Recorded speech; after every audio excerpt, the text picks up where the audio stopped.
Guys, അപ്പോൾ ലിറ്റ്മേഡ് റസീല് സുർണോട് 1000 Falcon bride പെക്സോഡ Dora മീനടിച്ചിട്ടുണ്ട് കേട്ടോ. Strike കിട്ടിയില്ല, ട്രൈപ്പോഡ് എടുത്തില്ല കേട്ടോ. വേറെ നല്ല ട്രൈപ്പോഡ് ഒടിഞ്ഞിരിക്കണതാണ്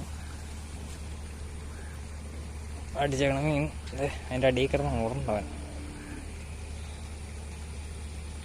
ചെറുമീനുണ്ട്. ഹായ് ഗൈസ്, അപ്പോൾ അൾട്രാലൈറ്റ് സെറ്റപ്പായിട്ട് ഇറങ്ങിയേക്കണതാണ്. മീൻ അടിച്ചിട്ടുണ്ട് കേട്ടോ. ചെറുമീൻ അടിച്ചേക്കണത് ലിറ്റ്മേഡ് റസീല് 7 ഫീറ്റ് റോഡ്. അതായത് നമ്മുടെ സുർണോ എന്ന് പറഞ്ഞ ബ്രാൻഡിൻ്റെ മെറ്റിക്സ് 1000 സീരീസ് റീല് കിടക്കുന്നത് 10 LB ഫാൾക്കൻ്റെ ലൈനാട്ടോ. അതെ, പെക്സോ എന്ന് പറഞ്ഞ ബ്രാൻഡിൻ്റെ ഡോറ എന്ന് പറഞ്ഞാൽ ഫ്രോയിലാണ് കയറി മീനടിച്ചേക്കണത്. വേണ്ട ഡോറ ഇരിക്കണൊക്കെ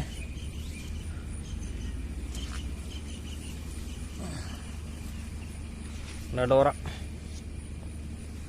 മീൻ്റെ സൈസ് ഉണ്ടോ? അദ്ദേഹം കുഴപ്പമില്ലാത്ത സൈസാണ്, ചെറുമീനാണേ. ഇതൊക്കെ ഹുക്ക് കയറിക്കണൊക്കെ സിംഗിൾ ഹുക്കാണ്, നല്ല ഓട്ടോടിയാണ് അവൻ. പക്ഷെ എന്നിട്ടും ഹുക്കിനൊരു ഡാമേജോ അതായത് വല്ല ഫ്രോഗിന് വേറെ കംപ്ലൈൻറ്റോ കാര്യങ്ങളൊന്നുമില്ല. നല്ല പക്കയായിട്ട് ഹുക്ക് കയറിയിട്ടുണ്ട്. ഷാർപ്പ് ഹുക്കാണ്. ഈ പെക്സോടെ ഫ്രോഗുകൾക്ക് വന്നത് VMCയുടെ ഹുക്കും അതേപോലെ തന്നെ BKKയുടെ ഹുക്കുകളാണ്. അതുകൊണ്ട് തന്നെ നല്ല ഷാർപ്പ് ആയിരിക്കുള്ളൂ, മീനടിച്ച മിസ്സാവേ ഇല്ല.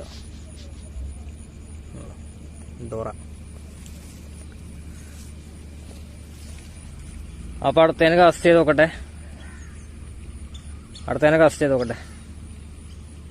അതെപ്പോഴും പറയണ പോലെ നമ്മുടെ യൂട്യൂബിലാണ് ഈ വീഡിയോ ആണെങ്കിൽ ഒന്ന് സബ്സ്ക്രൈബ് ചെയ്യുക, ബെല്ലൈക്കണും കൂടി എനേബിൾ ചെയ്യുക. ഇൻസ്റ്റാഗ്രാമിലാണെങ്കിൽ ഫോളോ ചെയ്യുക, നമ്മുടെ ഫേസ്ബുക്കിലും കൂടി ഒന്ന് ഫോളോ ചെയ്തേക്കുക. നല്ല നല്ല വീഡിയോസ് ആയിട്ട് വീണ്ടും വരുന്നതിന് വെയിറ്റ് ചെയ്യുക.